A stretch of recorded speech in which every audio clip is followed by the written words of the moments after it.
Vamos orar, então, em nome de Jesus. Amém. Senhor, meu Deus, meu Pai, Senhor, agradeço, Pai, por mais uma terça-feira estarmos juntos aqui para compartilhar do ensino da Sua palavra, Pai. Pai, agradeço pela vida do pastor e da pastora e de cada irmão aqui presente, Senhor, que escutará, Senhor, e aprenderá mais de Ti. Senhor, peço que guie o pastor, Senhor, na ministração dessa aula, que tudo que for ensinado toque o nosso coração profundamente, Pai, e que possamos sair hoje para o resto da semana reflexivos a respeito de tudo que for abordado, Pai, e que haja talvez mudança em nosso coração e que a gente possa transformar também, passar esse ensinamento para outras pessoas. Em nome de Jesus, amém. Amém, amém, Amém. amém. Hoje nós vamos dar início, né? Nós já estamos na apostila de número 2, módulo 2, né, da Escola de Discípulos, do Seminário Teológico de Base. Já iniciamos, né, na semana passada, né, o estudo de número 14, onde nós falamos um pouquinho sobre a visão teísta, né, e a visão ateísta do mundo, e como é que isso desdobra do ponto de vista da criação e de outras desdobramentos. Se você não assistiu, é importante que você assista. O módulo 2 ele vai se caracterizar por a gente evoluir. Seja bem-vindo, Wellerson, tudo bem? Paz. A gente vai se caracterizar por esse aprofundamento, né, do ponto de vista tanto de cosmovisão, né, da visão do mundo, do reino, de como é que nós enxergamos como cristão, né, o mundo de forma geral, né, como é que a gente se coloca diante das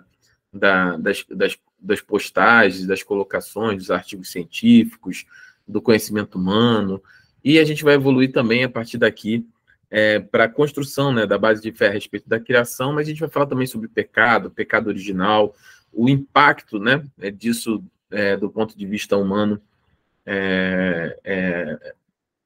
para nós, né, como é que o pecado ele agiu, o que é o pecado, né? A gente vive muito falando sobre o pecado, pecou, não pecou, mas assim, a gente precisa ter um aprofundamento, né, como crentes em Cristo Jesus, sobre o pecado. E o pecado não é a gente definir do ponto de vista humano, né, aquilo que é, ou deixa de ser óbvio que a Bíblia é bastante clara sobre aquilo que é pecado, mas o que eu estou dizendo é que normalmente o pecado fica muito quando você tem um conceito muito raso, né, você acaba tendo a sua própria definição de pecado, ou sendo apanhado da definição de pecado de outras pessoas, no sentido de que doutrina de homens, né, o que eu estou dizendo há 50 anos atrás, sei lá, era pecado não usar terno na igreja, por exemplo, né, e hoje nós sabemos que você não vai, né, eu não vou de camisa regata para a igreja, mostrando o meu corpo, mas não é pecado não ir de terno, né, a santidade não está no conceito da vestimenta em si, mas na vestimenta em si, mas no conceito de você respeitar o seu corpo, respeitar o seu irmão, você não sensualizar, enfim, o conceito de pecado, né, vamos dizer assim, nesse aspecto, ele é muito mais profundo que simplesmente a roupa em si, né? Então, assim, a gente precisa ter essa percepção e a gente vai falar um pouco sobre isso, bastante sobre isso, ao longo do módulo 2. Mas nós começamos na semana passada falando um pouco sobre a questão da visão, né? Eu vou voltar um pouquinho aqui, da visão teísta, né? E da visão ateísta do mundo, né? A nossa apostila já está formatadinha, já está tudo organizado, então você pode fazer o download, você pode, enfim, baixar lá para você poder utilizar, né? A apostila. Mas nós falamos sobre essa questão, né? Algumas teorias, né? Que são bastante importantes, né? Em relação, principalmente, à nossa visão do mundo. E aí nós falamos um pouquinho sobre a visão ateísta, sobre a necessidade, né? Do ponto de vista filosófico, né? Mesmo assim, afastando a princípio somente a crença que nós temos em Cristo Jesus como Senhor e Salvador das nossas vidas, aquilo que a Bíblia nos diz, mas no pensamento realmente honesto, né? De avaliação sobre aquilo que está posto sobre a mesa, né? Do ponto de vista da visão do homem, e a gente falou sobre isso, como é necessário ter tanta, ou mais fé para você ter uma visão ateísta ou científica, né, ou ateísta no sentido de tirar Deus da equação, né, do que você ter uma visão teísta, onde Deus faz parte da equação, e nós falamos sobre isso, sobre a criação, sobre como Deus criou todas as coisas, e eu gostaria, né, já que de antemão, antes que eu me esqueça, de recomendar que vocês assistam, não como uma regra absoluta, né, até porque absoluta é só a palavra do Senhor, mas só para vocês entenderem como esse discurso ele é muito mais profundo, né, do ponto de vista cristão mesmo, de cosmovisão, filosófico, a respeito do mundo. O Marcus Eberlin, né, ele teve, antes de mais que o Marcus Eberlin, ele teve envolvido, acho que um tempo atrás, em algumas questões, de algumas discussões do ponto de vista da pandemia, de medicação, aquela confusão toda que a gente sabe que houve, né? Mas o fato, né, se não é a pessoa, mas ele tem um canal no YouTube muito bom chamado Teologar, e eu recomendo, assim, né? Eu vou postar aqui que vocês deem uma olhada, né? Eu vou postar aqui eu estou abrindo aqui ao mesmo tempo antes que eu acabe esquecendo, e dê uma olhada, tanto esse episódio, né, desse blog, tanto do ponto de vista aqui, ó, da sua visão.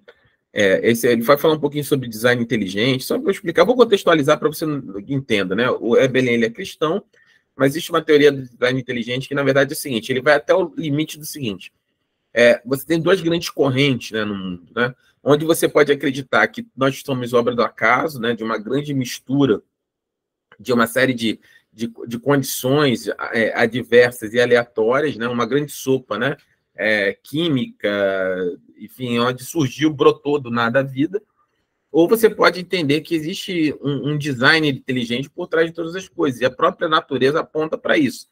A teoria do design inteligente, ele vai até o ponto de identificar que existe uma inteligência em si, mas, a partir dali, obviamente, alguns não têm a fé cristã, e caminham para o outro lado, né, para outras coisas, mas você tendo a fé cristã, você caminha para entender que essa mente inteligente por trás da criação é o próprio Deus. E aí ele aborda nesse blog algumas coisas que são bastante, nesse vlog, né, não sei, me ajuda aí, minha blog, vlog, podcast, alguma coisa desse tipo aí, acho que é podcast, mas pode falar de vlog também. E aí, vocês estão rindo, né? E aí ele aborda nesse processo, né, justamente essas abordagens. Ele é químico, né, ele é doutor em química, foi professor da Unicamp, é crente, né, o canal é crente, né, o Teologar é um canal evangélico, né, protestante. E aí ele faz justamente essa colocação. Por que eu estou falando isso? Né? Na semana passada nós falamos sobre o ciclo da criação, a teoria da evolução, os princípios da evolução. Se você não assistiu, volte lá no canal do YouTube aqui do Ministério, assista a última aula que você vai entender. Nós falamos sobre mutação, seleção natural, sobre o tempo, que é a base do tripé da evolução. Então, a evolução se apoia em mutações, seleção natural, tempo e evolução. Falamos um pouquinho sobre a nossa percepção, né, de que nós temos uma fé contra a evolução. Não, nós temos uma fé do ponto de vista da evolução darwinista, né? Daquela evolução de que a gente veio de uma bactéria, enfim, a gente foi evoluindo, essa é uma coisa, né? Mas a evolução, né, das espécies dentro da sua própria espécie é natural, né? O que a gente até falou sobre isso. Quando Deus lá fez todos os animais e tudo, eu não estava lá, mas acredito eu que não fez o Lulu da Pomerânia, né? Por exemplo, não fez a York Shire de 1 quilo, né? Não fez, assim, não fez. Né? A própria a raça canina, né, ali se desenvolvendo, as várias misturas e tudo, foi diversificando a raça, né? Da mesma maneira, é o seguinte, o exemplo maior disso é que nós não sabemos, por exemplo, qual é a natureza, né, do ponto de vista de raça de Adão e Eva, né? A gente tem uma visão, às vezes, muito europeia do evangelho, né, de todo mundo ser louro de olho azul, mas a verdade é que ninguém sabe, está muito mais para não ser isso, né, para ter talvez uma conotação bem diferente ali em relação a isso, né? É o próprio Jesus, que ele retrata lá nos filmes, né? Aquele Jesus de olhos azuis, pálido. Jesus estava muito mais para ter uma fisionomia mais voltada para ali para o Oriente Médio, né? Ele era judeu, né? Então, assim, mas o que eu estou dizendo, voltando à conversa, lá atrás, a gente não sabe, né? Partindo do princípio assim, que Adão e Eva fossem dois negros, ou dois indígenas, ou dois asiáticos, a gente não sabe. Pode ser também dois louros, ou um moreno e uma loura, a gente não sabe. A verdade é que a gente não sabe.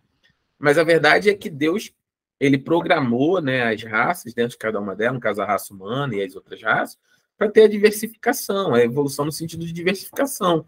E aí, de um casal único, saiu pessoas negras, de olhos azuis, ou enfim, de um casal negro são pessoas brancas, ou asiáticos são pessoas negras e brancas. Enfim, o DNA humano, né, ele é gigantesco, e nesse vídeo do Marcos Weber, ele fala sobre muito disso, né? Cada construção do DNA é uma enciclopédia, né? A capacidade de dados que nós temos, ele aborda muito sobre o que nós falamos na última aula, que é principalmente, né? Quando eu falei aqui, cabe uma errata aqui, né? Na última aula até estranhei, mas não quis polemizar porque eu estava sem o original. Esses números de exponenciação aqui, né? Eles estavam sem exponenciação, estava 10.161 e aqui estava 10.243. Foi até a Lorena que leu para mim, e estava errado, né, naquela versão, vamos dizer assim, né, pré-formatação da apostila que eu estava utilizando, mas lá é uma exponenciação, então era 10 a 161 e 10.243, e nós temos esse número aqui, né, que é o número de possibilidades, que aponta, né, do Evolution Possible or Impossible, do Zondervan, que aponta, né, perdão, que direciona para essa impossibilidade do ponto de vista de uma simples molécula, né? Se eu não me engano, confere lá, se você quiser assistir, nesse vídeo o Weber, ele fala sobre isso.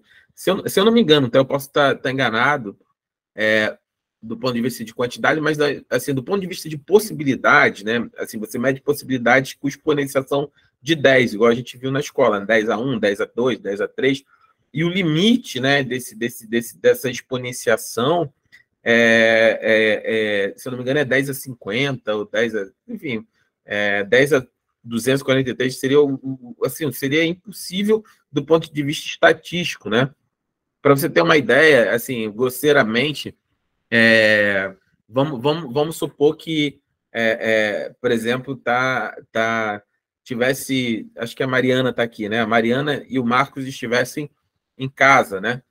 E aí a Mariana, sem falar com o Marcos, quisesse que ele jogasse o lixo fora, por exemplo. Para você ter uma ideia, é tão absurdo esse potencial, né, para essas coisas acontecerem aleatoriamente, que seria a mesma probabilidade, né, a grosso modo, do Marcos descer, por exemplo, e encontra a Mariana. A Mariana, sem querer, ela tem sabe aqueles sucrilhos que tem letrinha, né? Que tem letrinha. E aí ela esbarrar numa caixa de sucrilho, a caixa girar, jogar as letrinhas, jogar os sucrilhos dentro do leite e as letrinhas caírem dentro do leite, formar a frase: Marcos, vai jogar o lixo fora. Alinhou a vontade da Mariana com o esbarrão, com o alinhamento das letrinhas, com a formação da frase dentro de uma tigela de leite. Qual a probabilidade disso acontecer? É tão infinitamente gigante essa exponenciação de possibilidade que é praticamente impossível. Então, a gente falava sobre isso e tem várias coisas legais, assim, tem o novo telescópio, né, que a NASA lançou, né, agora que tirou as fotos, eu esqueci o nome agora, eu estou com o Hubble na cabeça, mas é o James Ebert, se eu não me engano, acho que é isso. E aí que ele tirou foto, né, tirou foto do mais longínquo do universo, né? E aí você lembra da tabela periódica, por exemplo, você tem lá a construção, né, do hidrogênio, né, que é enfim, e aí você tem toda a cadeia da tabela periódica. Então, teoricamente, para você formar o elemento 2, você precisa do 1 acontecer, enfim, porque é um arranjo de átomos. Teoricamente, que o ferro é dos últimos elementos. E aí, com a foto, ele fala, olha, fotografou e cada elemento tem uma onda, né, de rádio, né, de frequência que emite uma luz, né? Que é a assinatura fotocromática de cada elemento. Então, na foto, eles conseguem, pela luz, entender que está dentro daquela onda, saber qual elemento está refletindo. E o ferro lá no início. Então, assim, tem uma série de questões que, minimamente, o que eu estou dizendo, você assistir isso, você precisa tomar como verdade absoluta para a sua vida? Óbvio que não. Você vai lá, ouve, retém aquilo que é bom. Mas o que eu estou dizendo não é a forma como nós ouvimos, né, a nossa vida inteira, de que a nossa fé é uma fé burra ou incapaz. Pelo contrário, né? Existe muito mais, como a Lorena colocou, é preciso muito mais fé para acreditar nessas teorias, né, nesses gaps, vamos dizer assim, de explicação científica, da necessidade de explicar, do que ter fé em Deus, né, no sentido de que para você, o que eu falei, para você ter uma terra formada do ponto de vista estatístico, a probabilidade de você ter isso não cabe nos 4 bilhões de anos que os cientistas alegam a Terra tem. Então tem várias teorias, né? A teoria da terra madura, né? Ou da terra já criada, né? Por assim dizer, de forma madura, ela é uma teoria que é bastante legal. E eu dava esse exemplo, né? Se você chegasse teoricamente, 1 minuto depois de sei lá, Adão ser criado por Deus no paraíso, eu não sei qual é a idade, eu vou chutar aqui, vamos dizer que Adão tivesse uma aparência de um jovem de 25 anos, por exemplo. Você ia chegar lá, a sua percepção olhando para Adão é que ele estava ali há 25 anos, né? Teoricamente, olhando uma observação sobre Adão. Mas tinha 1 minuto que Deus tinha acabado de dar vida a ele, que formou ele do pó e deu vida a ele. Então, essa teoria de que a Terra já, né, nasceu de forma madura. Então, o que eu estou dizendo você não precisa ter medo do ponto de vista de posicionar a sua fé, né? No final do dia, quando você entende isso tudo, você vai ver que se você é intelectualmente honesto, existe um grande espaço para dizer que Deus tem que estar nessa equação. Na verdade, não é nem quase, é impossível, né, você negar que existe esse ser superior e que nós sabemos que é o Senhor. No final do dia, para a gente não faz nenhuma diferença no aspecto do seguinte: não muda a nossa fé. Eu não creio porque a ciência me disse para crer. Eu não creio porque as estatísticas apontam que eu não tenho uma fé. Não, eu não creio por causa disso. Eu creio por algo que nenhuma ciência, nenhuma probabilidade, nada vai poder nunca medir, e é imensurável, que é por conta da graça e do amor de Deus na minha vida. Eu e cada um de nós aqui, cada um de vocês que estão assistindo, se você não teve, você precisa se abrir para essa experiência, mas nós tivemos uma experiência íntima e sincera com Deus. Nós ouvimos, sentimos Deus nos tratar de maneira pessoal, íntima e sincera. E é isso que isso é incontestável, né? Eu sei que a Amadiris pode falar da experiência dela, o Felipe sobre a dele, mas a verdade é que eu sei quem eu sou. O que eu estou dizendo o fulano, o Beltrano, pode até tentar me enganar, mas quem não tenta, apesar que tem algumas pessoas que tentam se enganar, mas quem não tenta, teoricamente, me enganar sou eu mesmo. Eu sei quem eu sou, eu sei que o que eu vivo com Deus, o que eu vivi de Deus até aqui, não é uma experiência simplesmente emocional ou algo que é gerado no meu coração. Porque o coração do homem é inconstante, né? A gente se apaixona por uma pessoa, na semana que vem, quando é adolescente, né, se apaixona por outra, o coração do homem é inconstante. Você gosta de uma coisa, daqui a pouco você gosta de outra, você gosta de malhar, daqui a pouco gosta de outra coisa.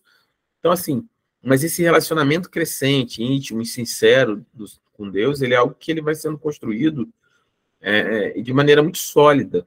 E quando você tem uma fé embasada, você fica, quase inquestionável, a sua fé fica firme. Pode vir o que vier, a gente canta, né, no louvor, haja o que houver, venha o que vier, mas você começa a entender isso. Porque no final do dia, nada disso faz diferença. O que faz diferença é o Senhor, Criador dos céus e da terra. Ele amou você. Deus amou você de tal maneira que deu o seu Filho unigênito para que todo aquele que nele crê não pereça, mas tenha vida eterna. E é isso. E diante dessa realidade, não tem o que se discutir. Não tem o que se discutir. Né? E só quem vive isso, se você que está ouvindo essa aula ainda não experimentou, faça um teste. É o que eu costumo falar quando eu faço os apelos na igreja. Não você, eu, nós todos aqui já tomamos tantas decisões erradas na nossa vida, né? Compramos coisas que não tínhamos dinheiro para pagar, ficamos apertados, devemos ao banco, entramos em relacionamento que não era para a gente ter entrado, confiamos em pessoas que a gente não deveria ter confiado, abandonamos emprego que a gente nunca deveria ter largado, ou começamos algo que a gente nunca deveria ter começado. Enfim, a gente toma decisões erradas o tempo todo, é normal, é da vida, a gente escolher certo, escolher errado. A gente tenta não escolher errado, mas acontece. Então, no final do dia, se esse apelo que nós fazemos para você abrir seu coração e aceitar Jesus é algo que é mais uma escolha errada, você só vai perder no máximo tempo. No máximo. É mais uma escolha errada. Eu aceitei Jesus. Opa, mais uma escolha errada que eu fiz, igual para alguns, né? Colocar uva passa no arroz. Para mim é uma escolha certa, mas para outros é uma escolha errada. Mas é uma escolha errada. Não vai mudar em nada a sua vida. Aceitou Jesus, é igual botar... Nossa, é errado. Botei uva passa no arroz e aceitei Jesus. Duas coisas erradas que eu fiz. Ou deixei de botar. Duas coisas erradas que eu fiz. Tudo bem. Mas se Jesus é quem nós dizemos que ele é, e se que cada um de nós aqui experimentamos é a verdade, e ele mudou pessoas ao longo de toda a história das diferentes raças, tribos, línguas, de uma maneira tão profunda, e se for verdade o que a gente está falando, essa vai ser a melhor decisão que você toma na sua vida. E é isso. Não tem outra coisa. Não é sobre outra coisa. Então, assim, a gente vai... Assistam esse podcast, vlog, sei lá, vocês chamarem, mas acho que é podcast. E é muito bom, assim, a gente abrir como cristão, ter essa mente pautada no Senhor, no conhecimento da palavra. Não é para deslumbrar, sair por aí fazendo milhões de teorias. Já estou advertindo como seu pastor. Ouça, retenha o que é bom, pense a respeito disso, se aprofunde no seu relacionamento. Nesse mesmo canal tem dois, não são debates porque não chega a ser um debate, né? Mas tem duas entrevistas, que o apresentador faz o papel de debatedor, confrontando, mas que são muito bons sobre arminianismo também e calvinismo, né? Se você tem dúvidas a respeito de uma vez salvo para sempre, Deus escolhe quem está salvo, enfim, né? Tem igrejas tradicionais, presbiterianas, né? O calvinismo é algo muito real, principalmente a gente aprende história, né? Lutero, Calvino, a Reforma Protestante, e dia 31 agora, né? 31 não, mas esse mês é o mês da Reforma. Vou ver se eu dou uma aula sobre reforma, vou interromper essa série, vou dar uma aula sobre reforma novamente. Mas, e Armínio, né? Jacob Armínio também defendeu outras questões. São profundos, assim, eu ouvi com minha esposa, ela está aqui, são muito profundas e que a gente... eu preciso chegar a uma conclusão sobre isso, sobre aquilo? Não. Isso vai mudar a sua vida? Não, meu irmão. Mas é para você ver como é profundo, como é gigante o conhecimento de Deus. O apóstolo Paulo, diante de tudo isso, né, ele se derrama, ele fala, olha, profunda riqueza, como é que Deus ele é tão gigante, né? Em Romanos 11, ele diante de tudo isso, ele se prostra, ele fala assim, olha, com profunda riqueza, Romanos 11, acho que é 30, 33, sei lá, a profunda riqueza, a sabedoria de Deus, quão insondáveis são os juízos de Deus, assim, porque Deus é muito profundo. E essa é a tônica da apostila de número 2 aqui na Escola de Discípulo, no curso de Seminário de Teologia de Base. É nós entendermos isso. Quanto mais você olha para Deus e enxerga Deus no aspecto assim, da grandeza de Deus, mais o seu relacionamento se aprofunda, mais você entende que você e eu somos absolutamente nada, mas Deus resolveu nos amar mesmo assim. Nós somos feitos em imagem e semelhança de um Deus que é infinitamente mais do que qualquer coisa que a gente possa pensar, imaginar. Então, assim, fica essa reflexão, fica aí no mesmo canal, né, no Teu Lugar, tem esse link que eu mandei. Vou até mandar aqui na escola, no canal da Escola de Discípulos, depois. E aí você fica aí de uma dica, né, para você sair um pouco dessa Depois eu mando porque senão eu vou acabar mandando aqui meio aleatório, sem explicar na mensagem. E aí, mas fica a dica para você, né? Para um pouquinho de ver, né? De ver, né? Mas sim, reserva um tempo para aprofundar o seu conhecimento, para crescer em graça e sabedoria do Senhor, porque é muito importante. E aí nós vamos falar hoje, né, feita essa introdução, sobre a criação do homem, né? E sobre esses pressupostos, né? Então, como é que a gente vê, como é que a gente entende a criação do homem?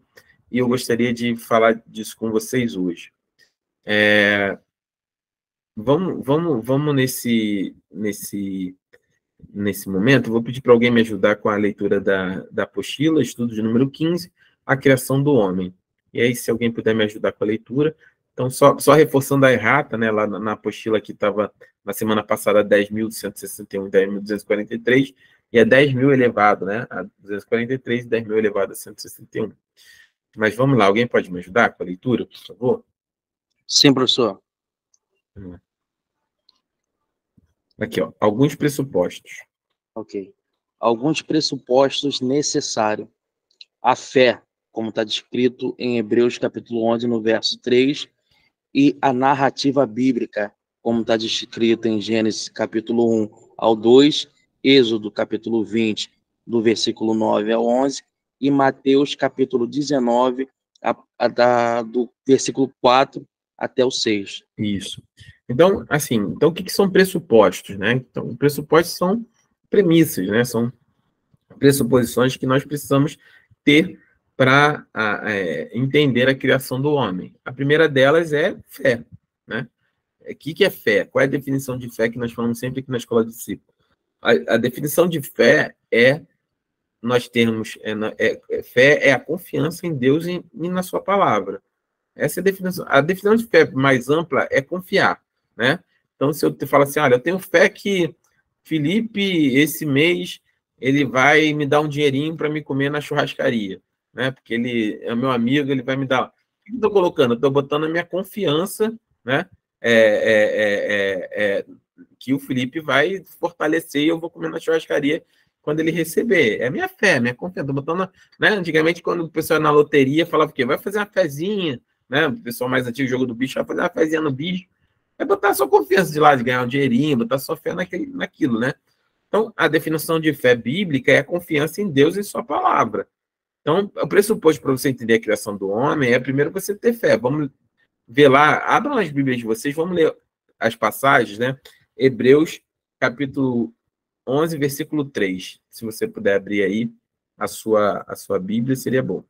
Hebreus, capítulo 11, versículo de 1 a 3.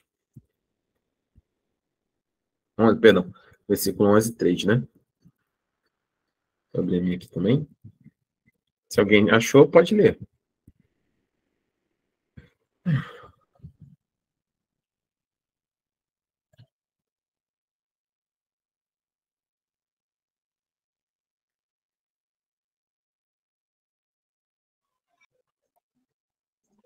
Pela fé entendemos que o universo foi criado pela palavra de Deus, de modo que o visível não foi feito do que se vê. Amém. Pela fé entendemos que o universo foi formado pela palavra de Deus, de modo que que o que se vê não foi feito do que é visível, né? E é interessante, né? E a primeira base a gente fala fé, e aí a gente coloca assim, não, a gente está falando aqui que a fé é formada pela palavra de Deus. E ele define como sendo o invisível, que formou o visível, ou visível formado a partir do invisível. E aí você vai para algumas verdades, né? A própria teoria, por exemplo, se você científica, né, de formação do universo, você já ouviu falar, se você é igual a mim, né, que gosta de filme de super-heróis, essas coisas assim, né, da Marvel e tal, você vai ver que sempre fala sobre isso, fala, porque a matéria escura do universo, porque tem a matéria escura, não sei o que é escura, é porque assim, a antimatéria, né, é porque para você ter matéria, você tem que ter para você criar algo, você precisa ter algo que é a partir desse algo. Então, para você ter a matéria, você tinha a antimatéria, para você ter o universo, você tinha a matéria escura que formou. Ou seja, você precisa ter algo invisível para formar aquilo que é visível, né? Como eles não entendem, eles não conseguem ver isso, eles chamam de matéria escura, de acho que força escura, não sei o que, lá, universo. Mas a verdade é, para você formar visível, ou seja, para formar algo material, você precisa ter algo que não é material, né? No sentido de que para você sair do nada e formar alguma coisa. Lembra? Nós falamos nessa aula anteriormente. Lá atrás, para você criar a partir do nada o universo, e aí, pela teoria lá do Big Bang, você precisa ter... houve uma explosão, tá? Mas o que havia antes da explosão? Né? O que era o tudo antes desse nada? Ou o que era o nada antes desse tudo, né? E aí você precisa ter algo invisível, e aí eles chegam a essa conclusão, que tem que ser imaterial, tem que ser atemporal, porque não existia o tempo, tinha que ser não espacial, porque não existia espaço, cientificamente falando. Mas do ponto de vista da nossa fé, a palavra já diz isso, olha, só que, em vez de a gente acreditar que é algo escuro, que é a matéria escura, aí ele chega uma hora que ele fala, não, mas eram vários multiversos, é tudo especulação. Gente, não tem nada de científico nisso, é especulação, é elucubração. Eles não conseguem explicar. Sem Deus na equação, não dá para explicar. E aí fica, porque tem multiverso, por isso que são na Marvel, os multiversos, tal, essas teorias, que o universo gerou universo, outros universos. Porque o que acontece? Eles precisam aumentar essas probabilidades, né? Para poder caber a explicação deles. A verdade é essa no final do dia, né? Então, nesse vídeo, inclusive, o Elvin fala sobre isso. Quando eles fotografam o universo, sai as primeiras imagens através do James Webb, o telescópio novo, né, James Webb, ele fala assim, não, eles vão mexer já no tamanho, na idade do universo, que eles definiram que o universo tinha 13,6. Já estão falando em 26 bilhões de anos. Por quê? Estão dobrando. Porque quando eles precisam, para essas teorias caberem, eles precisam dilatar o tempo, dilatar o espaço, para poder fazer essas coisas caberem. Só que a gente crê em algo que a palavra de Deus diz claramente. Deus criou todas as coisas, foi formada pela palavra de Deus. E a palavra de Deus, o Logos, né, está definido em João. No princípio era o Verbo, e o Verbo era Deus, e o Verbo estava com Deus, e o Verbo se fez carne. E ele andou no meio de nós como primogênito do Pai, ele é a imagem visível do Deus invisível. Ali, é uma questão de nós crermos naquilo que está na palavra. Então, para pressuposto para a criação do homem, para nós entendermos a criação, né, e a criação não é evolução, mas a criação bíblica, primeiro, nós precisamos ter fé, né, acreditar, confiar em Deus e na sua palavra, naquilo que ele diz. E o segundo, na própria narrativa bíblica. E aí vamos ler Gênesis capítulo 1 até o capítulo 2, 1 e 2 completo.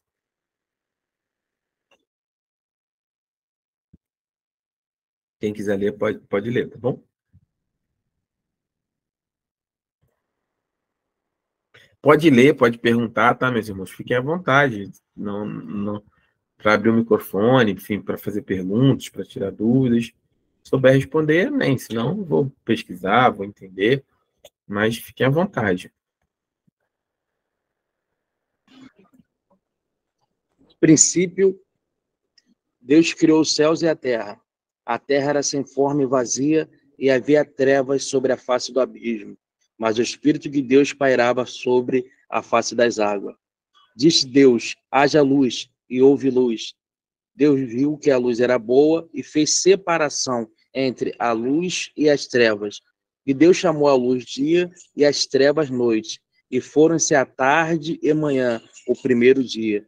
E disse Deus, haja um firmamento no meio das águas, que faça separação entre águas e águas. E Deus fez o firmamento e separou as águas que se estavam debaixo do firmamento das que estavam por cima dele. E assim foi. E o firmamento Deus chamou céu. E foram-se tarde e manhã o segundo dia. E disse Deus, ajuntem-se num só lugar as águas que estão debaixo do céu, e apareça o continente. E assim foi. E ao continente Deus chamou terra, e ao ajuntamento das águas mares. E Deus viu que isso era bom. E disse Deus, produza a terra os vegetais, plantas que deem semente, e árvores frutíferas que, segundo as suas espécies, deem fruto que contém a sua semente sobre a terra. E assim foi. E a terra produziu os vegetais, plantas que davam semente segundo as suas espécies, e árvore que davam fruto que continha a sua semente segundo as suas espécies. E Deus viu que isso era bom, e foram-se tarde e manhã o terceiro dia.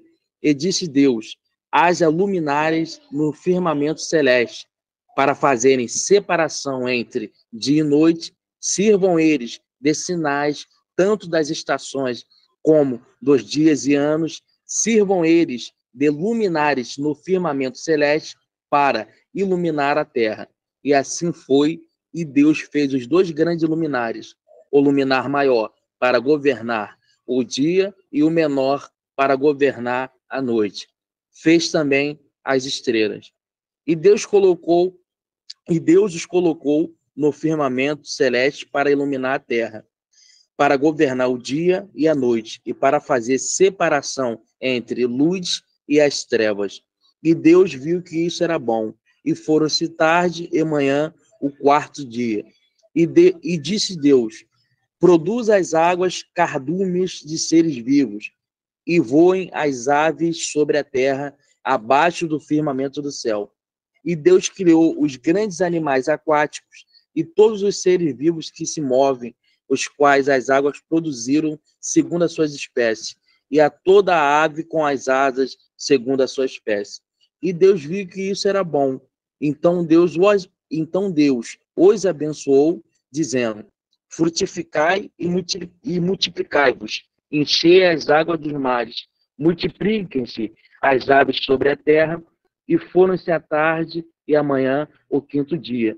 E disse Deus: produz a terra seres vivos, segundo as suas espécies, gado, animais que rastejam e animais selvagens, segundo as suas espécies. E assim foi. E Deus fez os animais selvagens, segundo as suas espécies, o gado, segundo as suas espécies, e todos os animais da terra que rastejam, segundo suas espécies. E Deus viu que isso era bom. E disse Deus: façamos o homem à nossa imagem, conforme nossa semelhança. Domine ele sobre os peixes do mar, sobre as aves do céu, sobre o gado, sobre os animais selvagens e sobre todo animal rastejante que se arrasta sobre a terra. E Deus criou o homem à sua imagem. A imagem de Deus o criou. Homem e mulher os criou. E Deus também ele disse: frutificai e multiplicai-vos, enchei a terra e sujeitai-a, dominai sobre os peixes do mar, sobre as aves do céu e sobre todos os animais que ratejam sobre a terra. Disse-lhe mais: eu vos dou todos os vegetais que dão semente, os quais se acham sobre a face da terra, bem como todas as árvores em que há fruto que dê semente. Eles vos servirão de alimento, e a todos os animais selvagem, a todas as aves do céu e a todo ser vivo que rateja sobre a terra, dou a toda planta verde como alimento. E assim foi. E Deus viu que tudo quanto fizera era muito bom, e foram-se tarde e manhã o sexto dia. Alguém vai querer ler o capítulo 2? Pode continuar, Felipe, pode continuar. Tem uma benção. Assim foram concluídos os céus e a terra, com todos os seus elementos. No sétimo dia, Deus já havia completado a obra que fizera. Nesse dia ele descansou de toda a sua obra. E Deus abençoou e santificou o sétimo dia, porque nele descansou de toda a obra que havia criado e feito. São essas as origens dos céus e da terra, na ocasião em que foram criados. Quando o Senhor Deus fez a terra e os céus, ainda não havia nenhuma planta do campo na terra, e nenhuma erva do campo havia brotado, pois o Senhor Deus ainda não havia feito chover sobre a terra, nem havia homem para lavrar a terra. Todavia, mananciais subiam da terra e regavam toda a superfície do solo. E o Senhor Deus formou o homem do pó da terra e soprou-lhe nas narinas e fôlego de vida, e nas narinas o fôlego da vida. E o homem tornou-se alma vivente. Então o Senhor Deus plantou um jardim para o lado do oriente, no Éden, e colocou ali o homem que havia formado. E o Senhor Deus fez brotar do solo todo tipo de árvore agradável à vista e boa para alimento, bem como a árvore da vida no meio do jardim e a árvore do conhecimento do bem e do mal. Do Éden saía um rio que regava o jardim. Ele se dividia dali, formando 4 braços. O nome do primeiro é Pison. Este é o que contorna toda a terra de Havilá, onde há ouro. E o ouro dessa terra é bom. Ali existem o bidélio e a pedra de berilo. O nome do segundo rio é Gion. Este é o que contorna toda a terra de Cush. O nome do terceiro rio é Tigre. Este é o que corre pelo oriente da Síria. E o quarto rio é Eufrades. E o Senhor Deus tomou o homem e colocou no jardim do Éden, para que o homem o cultivasse e guardasse. Então o Senhor Deus ordenou ao homem: podes comer livremente de qualquer árvore do jardim, mas não comerás da árvore do conhecimento do bem e do mal, porque no dia que dela comeres, com certeza morrerás. Pode prosseguir, pastor?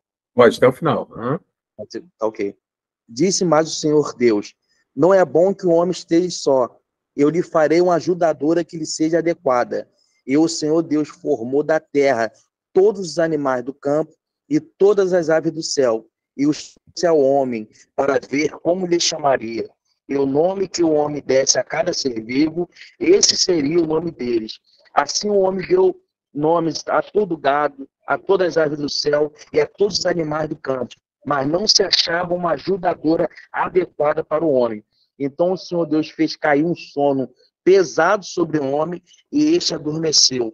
Tomou-lhe então uma das costelas e fechou a carne em seu lugar. E da costela que o Senhor Deus lhe havia tomado, formou a mulher e a trouxe ao homem. Então disse o homem: esta é agora osso dos meus ossos e carne da minha carne. Ela será chamada mulher, porquanto do homem foi tomada. Portanto, o homem deixará seu pai e mãe e se unirá à sua mulher, e eles serão uma só carne. E os dois estavam nus, o homem e a sua mulher, e não se envergonhavam. Amém, amém. Obrigado, Felipe. Então, esse é o texto base, né, daquilo que nós vamos começar a falar daqui por diante, né? Esse texto de Gênesis 1 e 2, ele vai voltar constantemente a partir de agora nos temas, né, que nós vamos tratar tanto no estudo 15 e nos próximos estudos de maneira geral. Mas vamos abordar alguns temas, tem bastante coisas interessantes, assim, um capítulo da Bíblia, um versículo já é muita coisa, 2 capítulos são assim, inúmeros do ponto de vista de riqueza daquilo que a gente pode extrair do texto. Mas vamos falar sobre primeiro as características da criação do homem, né? Então, o que o texto mostra para a gente? Primeiro, foi planejado, né? Em Gênesis 1, 26, se você está com sua Bíblia aí, você vai perceber que Deus, ele fala claramente, né? Então, disse Deus: façamos o homem à nossa imagem, conforme a nossa semelhança. Domine ele sobre os peixes do mar, sobre as aves do céu, sobre os animais grandes de toda a terra e sobre todos os pequenos animais que se movem rente a Deus. Então, Deus, a triunidade de Deus, né? Deus Pai fala para Deus Filho e Espírito Santo, né? Façamos o homem à nossa imagem e semelhança, né? E aí, a partir daí, Deus forma o homem. Então, o primeiro ponto é que o homem, ele foi planejado, ele não é... Por que é importante essa questão do planejamento? Porque mostra para nós não somos obra do acaso, né? Nós não somos uma evolução de uma ameba unicelular que surgiu, sei lá, há milhões de anos atrás, mas antes nós somos um ser que foi planejado, e mais do que planejado, nós fomos planejados para ser a imagem e semelhança do Deus Todo-Poderoso, né? Nós somos, de toda a criação, o homem, né? E quando eu digo homem e mulher, são a coroa da criação, né? Nenhum outro ser criado por Deus foi feito a sua imagem e semelhança, né? E Deus, quando decide fazer o homem, ele faz o homem com características bastante claras, né?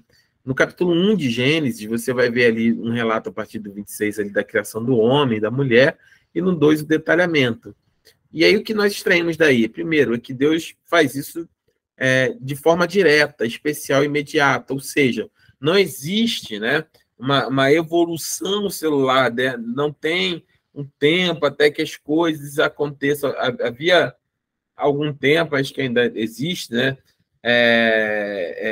cristãos evolucionistas, né, no sentido de que coloca ali milhões de anos entre o dia 1 e 2 passaram-se eras, né? Entre o dia 2 e 3 passaram-se eras, né? E, na verdade, a Bíblia não diz isso. A Bíblia, primeiro, porque ali está tratando de dias, e a Bíblia é bastante clara sobre isso, e nós estamos falando né, do ponto de vista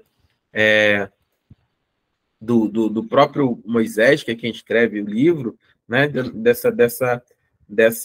ele não trata de eras, ele trata de dias, né? Ele era um homem douto, que ele tinha conhecimento, então ele trata como dia. Então a gente diz que é dia, e no capítulo 27, né, diz, ó, criou Deus a sua imagem, a imagem de Deus o criou, homem e mulher os criou. O que acontece? É de forma direta, especial, imediata. Não existe uma evolução. Deus não esperou a formação de uma ameba que poderia... Não. Deus criou homem e mulher de forma direta, imediata. Deus criou Adão, soprou nele fôlego de vida, o homem já estava vivo em todas as suas faculdades mentais, motoras, da forma como nós somos, né? O que eu estou dizendo é, de Adão para nós não existe nenhuma diferença. Deus formou o homem de forma direta, especial, imediata, já na sua formação. Alguém queria comentar ou eu não vi? Paz, Kátia, seja bem-vindo, tá? Acho que a pastora Tânia entrou também, agora que eu vi. Paz, pastora Tânia, seja bem-vindo. E aí, então, assim, esse é um ponto. O primeiro ponto, então, foi planejado, nós não somos obra do acaso, ocorreu de forma direta, especial e imediata.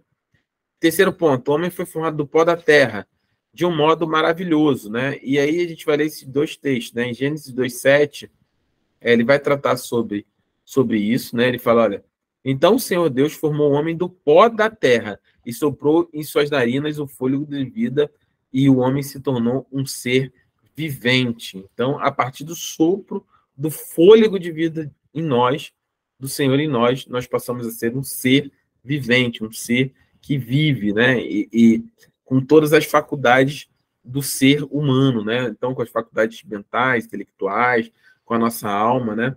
E diferente de toda outra criação, nós fomos o único que tivemos o fôlego, o pneuma de Deus, né? O sopro do Espírito de Deus foi soprado, né? Deus soprou dentro de nós esse Espírito, né? De vida. E em Salmos, deixa eu pegar aqui o texto, Salmos 139. Salmos. Deixa eu só abrir aqui o texto. Salmos. Eu te louvarei, pois Amém, fui obrigado. formado de um modo tão admirável e maravilhoso. Tuas obras são maravilhosas, tenho plena certeza disso. Amém. Então, o salmista, ele reconhece, né, que nós fomos formados de uma forma maravilhosa, né? Se você olhar a criação de maneira geral, já é algo que aponta, né, para não tem como você entender que é obra do acaso, né? A forma como nós somos formados, né?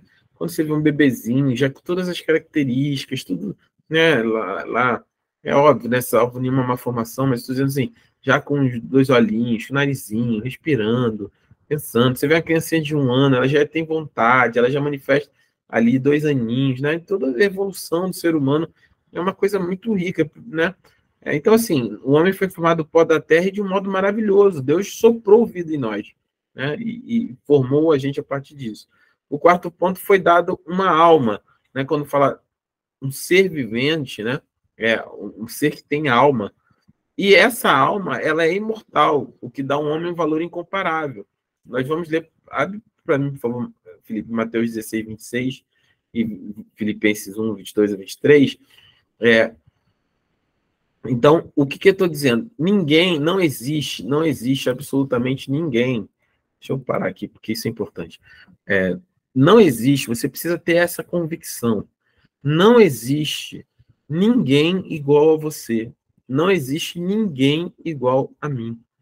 Nós somos dotados de algo que nenhuma outra criatura em toda a criação foi dotado, que é de alma. Nós temos o valor. Os anjos são espíritos, ministradores, corrompidos no espírito. Os anjos caídos. Nós estudamos isso. Os anjos, espíritos ministradores, anjos caídos, espíritos ministradores que foram corrompidos no espírito e se tornaram demônios. São indesculpáveis, são irrecuperáveis. Nenhuma outra criação, nenhum outro animalzinho foi criado com alma. Somente nós. E a sua alma, ela é somente sua. No sentido de que você é única. Não existe outra pessoa como você. Você precisa entender que você tem valor por conta disso. A sua alma é imortal. O que dá a nós um valor incomparável. Nós vamos lá em Apocalipse nos apresentar, Apocalipse 20, diante do grande trono branco, para todo julgamento, né?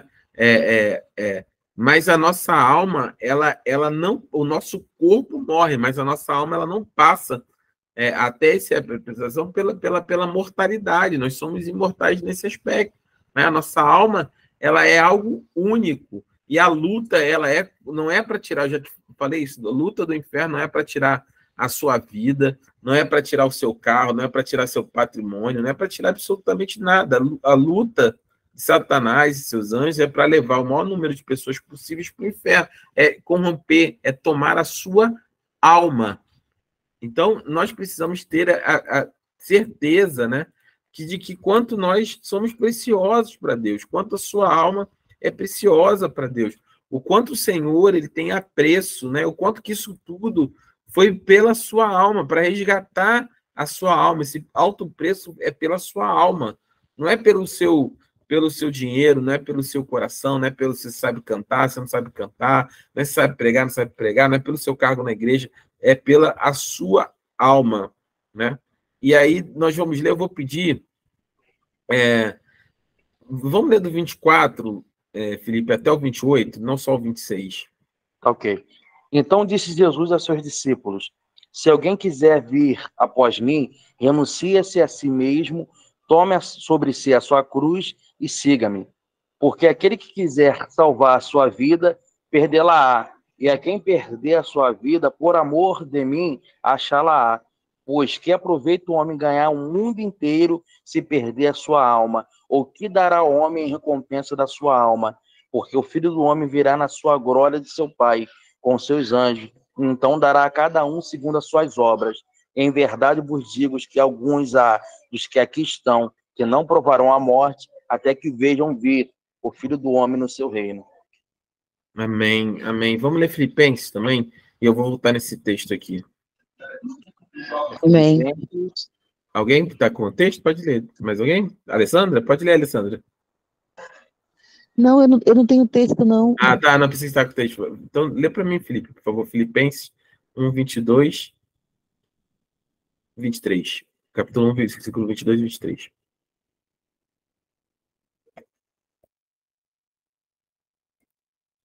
Vai estar aqui. Uhum. Mas se eu viver na carne e me der fruto da minha obra, não sei então o que devo escolher. Mas de ambos os lados estou em aperto, tenho desejo de partir e estar com Cristo, porque isto ainda é muito melhor. Mas julgo mais necessário, Amém. por amor de vós, ficar na carne. É só até o 23, Amém. né, pastor? Me perdoe. Isso, 22 e 23, isso. Então, quando Paulo está falando, né, para nós, né, ele começa ali no 21, né, ele fala, porque para mim viver é Cristo, morrer é lucro, né? Paulo estava nesse momento aqui, ele estava dividido, né? Ele está escrevendo para a igreja de Filipe. Se você quiser, a gente vai tratar sobre essa carta. Nós estamos numa série de mensagens, se você está assistindo esse vídeo, nós estamos numa série de mensagens na igreja aos domingos, uma mensagem, você acompanha alguns trechinhos lá no Instagram da igreja, mas é uma série chamada Cartas para o Novo Mundo. Nós começamos com Tiago, a carta de Tiago, e nós vamos evoluir sobre todas as cartas, né, no Novo Testamento, cartas para o Novo Mundo. Que mundo é esse? Mundo após a vida de Cristo, após a transformação para sempre, né, da humanidade com a vinda do Senhor Jesus, da sua obra. Então, ele fala sobre isso, ele fala, eu estou pressionado, porque eu quero, na minha alma, no meu corpo, eu vou ter o fruto do trabalho, eu já não sei mais escolher. Mas eu quero partir, porque eu quero estar com Cristo, eu quero viver a minha vida com Cristo, né? Mas, ao mesmo tempo, eu sei que se eu permanecer, eu vou continuar edificando vocês. Paulo entendia o valor da sua alma, Paulo entendia o valor que era estar com Cristo, o que significava estar com Cristo. Nesse texto de Mateus, no capítulo 16, né, que nós lemos agora, e eu vou encerrar a aula aqui, é importantíssimo a gente ter essa percepção, porque Jesus ele começa falando, olha, no versículo 23, no 24, então Jesus disse aos seus discípulos, se alguém quiser acompanhar a mim, negue-se a si mesmo, tome a sua cruz e siga-me. O evangelho, o cristianismo, ao longo, e aqui é importantíssimo a gente frisar isso, ao contrário de tudo que tem sido pregado no momento que nós vivemos de igreja de hipergraça, onde Deus te aceita do jeito que você é, Deus é amor e te aceita do jeito que você é. Não, Deus te aceita do jeito que você está, mas Deus se nega a nos deixar do jeito que nós somos, né? O evangelho, a mensagem do evangelho, ele está resumido em Mateus 16, 24. Seguir a Cristo, ser discípulo de Cristo, acompanhar a Cristo, implica necessariamente em negar a si mesmo, em negar a sua própria natureza, em negar os seus próprios desejos, em negar as suas próprias vontades, tomar a sua cruz, quer dizer, tomar o seu calvário, tomar, né, o peso da responsabilidade de carregar Cristo em si. Lembra que nós estudamos na Escola de Discípulos, os primeiros cristãos foram chamados de cristãos. Cristãos significa pequenos cristos, porque as pessoas identificavam na rua, falavam assim, nossa, o Felipe, a Madilis, a Lorena, a pastora Tatiana, a pastora Tânia, eles parecem com aquele homem que morreu agora há pouco lá na Galileia, aquele Galileu que foi crucificado. Parece aquele homem que ficava aqui pregando no barco, multiplicando o pão. Alguns diziam que ele fazia milagre, outros diziam que não. Parece são pequenos cristos, parece cristãos. Nós somos identificados pela nossa natureza igual a Cristo. Ser igual a Cristo implica negar a si mesmo.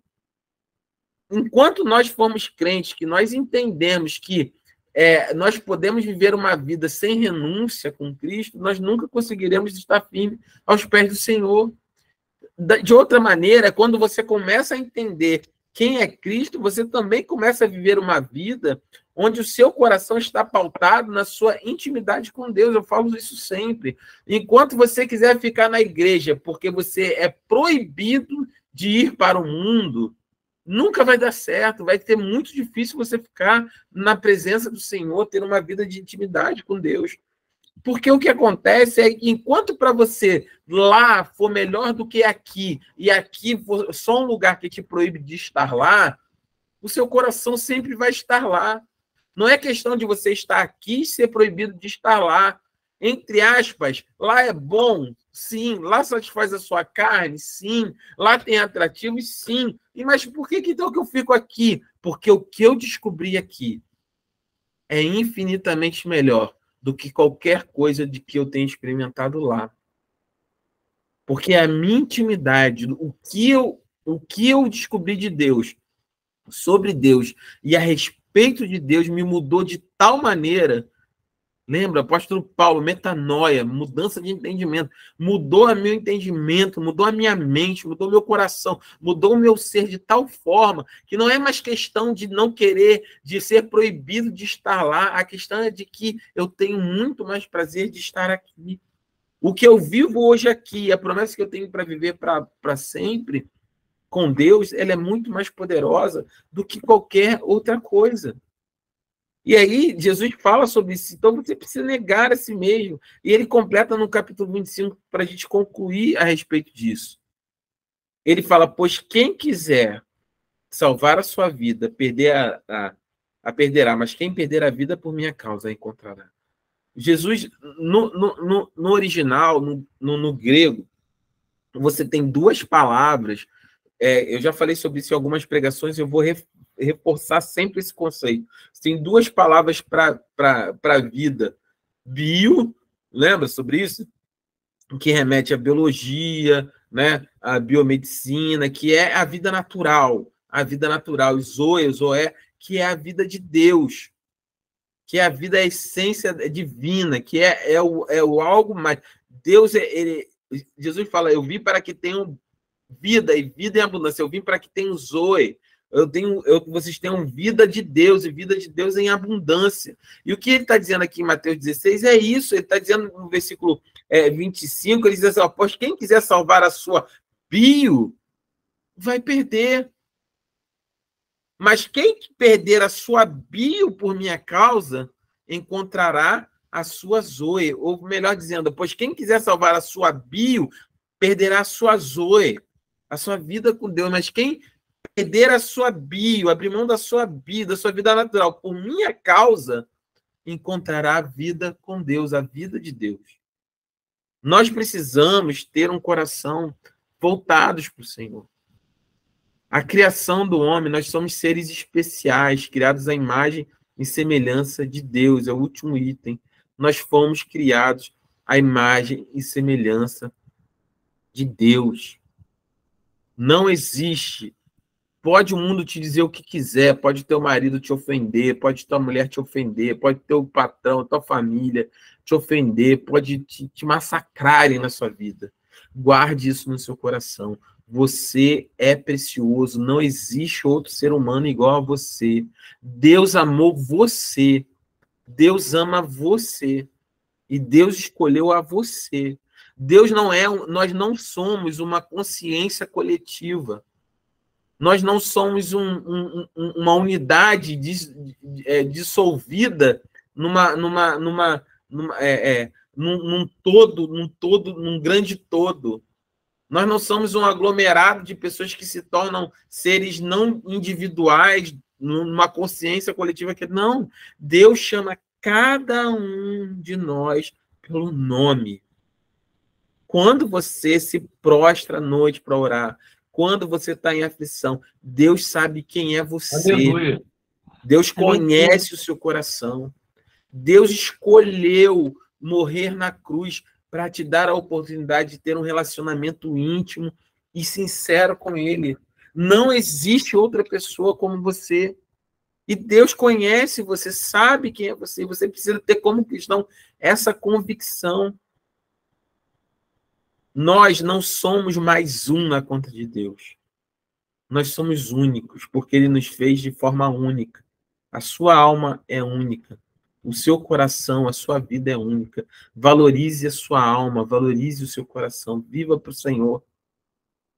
Por isso que nós precisamos, é urgente, eu vou começar a acentuar isso na igreja. É o momento, nós estamos chegando já com 6 meses, né, que nós iniciamos o ministério, e nós vamos intensificar agora as nossas ações de evangelismo, as nossas ações de uma igreja voltada para fora, porque é importantíssimo. Meu irmão, as pessoas que não conhecem a Cristo, elas são uma alma preciosa para o Senhor. E nós precisamos falar sobre isso, nós precisamos alcançar pessoas. Nós não podemos, só quero, eu quero ser quantos membros da sua igreja, quero um monte de gente de outra igreja. Não, meu irmão, não é sobre pescar no aquário de ninguém, cada igreja é sua igreja, cada pastor tem suas ovelhas. Amém. Nós precisamos alcançar o perdido, porque cada uma dessas pessoas, elas são únicas. O Senhor as ama de maneira única.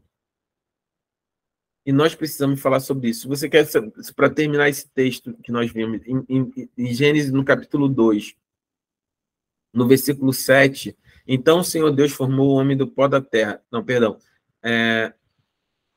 Versículo 6, todavia brotava água da terra e irrigava toda a superfície do solo. Todavia brotava toda a água da terra. Se você já teve a oportunidade, eu já preguei sobre isso também, uma mensagem sobre isso. No tempo em que Noé, ele começou a anunciar o dilúvio, Deus dá a ordem para ele construir a arca, ele começa a anunciar o dilúvio. Alguns estudiosos defendem que entre esse dia e a fechar da porta foram mais ou menos 150 anos. A pregação de Noé sobre chuva e dilúvio era loucura, porque aqui no capítulo 2, no versículo 6 de Gênesis, até então não havia chovido sobre a terra. A terra era regada, capítulo 2, versículo 6. Todavia, a água brotava da terra e irrigava toda a superfície do solo. As plantas, era uma relva que surgia, né? Uma poeira de água que surgia como fosse um sereno que brotava da terra e cercava as plantas. E molhava, né, as plantas, enfim, fazia ali a irrigação, né, das plantas, irrigava a superfície do solo. E Noé falava sobre algo que era impossível, porque nunca havia acontecido. Vai chover. Talvez no primeiro mês, no primeiro ano, alguém tenha acreditado, falando, nossa, Noé é um cara sério, ele está falando que vai acontecer uma coisa que não aconteceu, que é chover, e ele começou a construir, acho que é um barco. E será que Noé está falando a verdade? No primeiro ano, talvez alguém tenha acreditado. 10 anos depois, alguém talvez pudesse ainda pensar. Só que Noé falou, vai chover 20 anos, 30 anos, 50 anos, 80 anos, 100 anos. E acredito que quando ele, com 120 anos não é falando que chover, ninguém que ele vai. Não, tem 100 anos que está falando que vai chover. Está construindo um barco de uma coisa que nunca aconteceu, está falando de coisa impossível. 130 anos, 140 anos, 149 anos, 11 meses e 30 dias e 31 dias vai chover, ninguém acreditou. Um dia, pela manhã, 150 anos depois, a porta da arca se fechou. E aquelas pessoas que ouviram Noé falar sobre isso durante tanto tempo, elas morreram pelo juízo de Deus e elas não tiveram salvação. Jesus fala no capítulo 24 de Mateus sobre isso. Ele fala, olha, assim como nos dias de Noé, casavam-se e davam-se em casamento.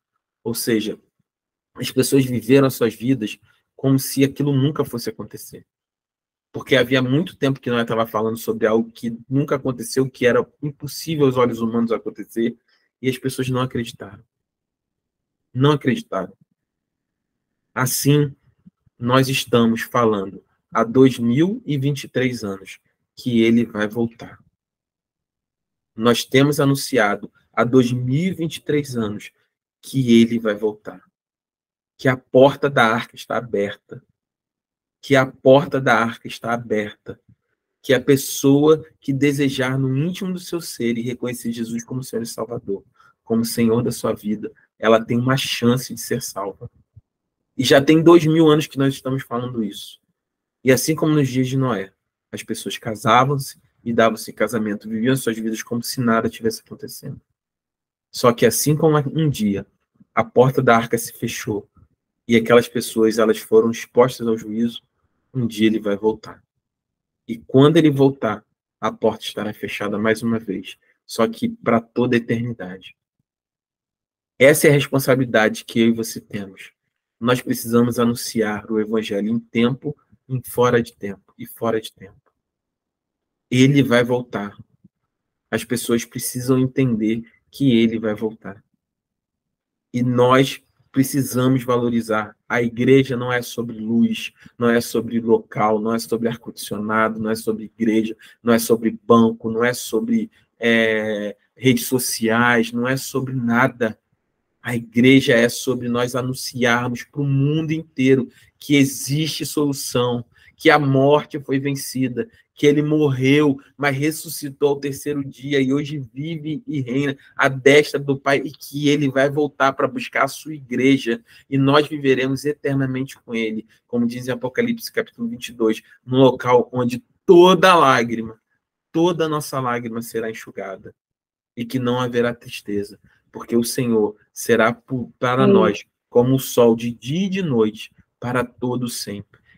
Isso é ser igreja, e nós seremos igreja. Cada pessoa, cada alma conta, cada pessoa que precisa conhecer a Cristo conta, cada um de nós conta. Você é único, essas pessoas são únicas, e ele vai voltar. E assim como nos dias de Noé, casava-se e dava-se casamento, até que um dia a oportunidade para a salvação foi fechada e não tinha mais retorno. Essa é a mensagem que eu e você temos responsabilidade como igreja, como crente em Cristo Jesus para carregarmos à frente. Amém? Jesus abençoe a sua vida. Amém. Pense nisso. Enche o seu coração. Fale do amor do Senhor. Fale em tempo e fora de tempo. Fala para o verdureiro, fala para o jornaleiro, fala para o caixa do mercado, fala para o cara da barca, fala para quem você quiser, meu irmão. E não se se constranja. Olha, se aqui, as pessoas que falaram de Jesus para você fossem parar porque você não gostava, você não estava nem aqui. E a maioria de nós nem gostava, odiava. E hoje está aqui todo derretido por Jesus. Numa terça-feira à noite, 9h20 da noite, ouvindo sobre ele. Amém? Nós mudamos a nossa vida. Jesus mudou a nossa vida.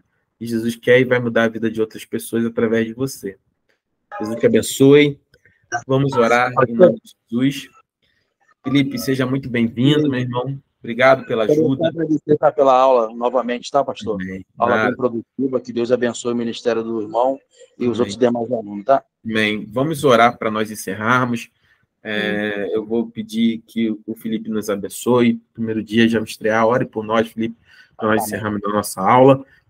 Só lembrando, quinta-feira, culto online. Sexta-feira, a aula eu estou regularizando. Sexta-feira, ao meio-dia, essa aula vai estar disponível. E lembre-se, fale do Senhor. Fale, pregue o evangelho em tempo e fora de tempo, para que nós possamos, em nome de Jesus, alcançar pessoas. É sobre isso. É sobre nós darmos a vida para falar sobre aquele que nos amou primeiro. Amém? Vamos orar. Em nome de Jesus. Pai querido, Deus amado, nós te louvamos e te agradecemos por mais esse momento de comunhão, Pai. Onde seu corpo foi nutrido por conhecimento, Pai. E esse conhecimento, Pai, através do teu Espírito Santo.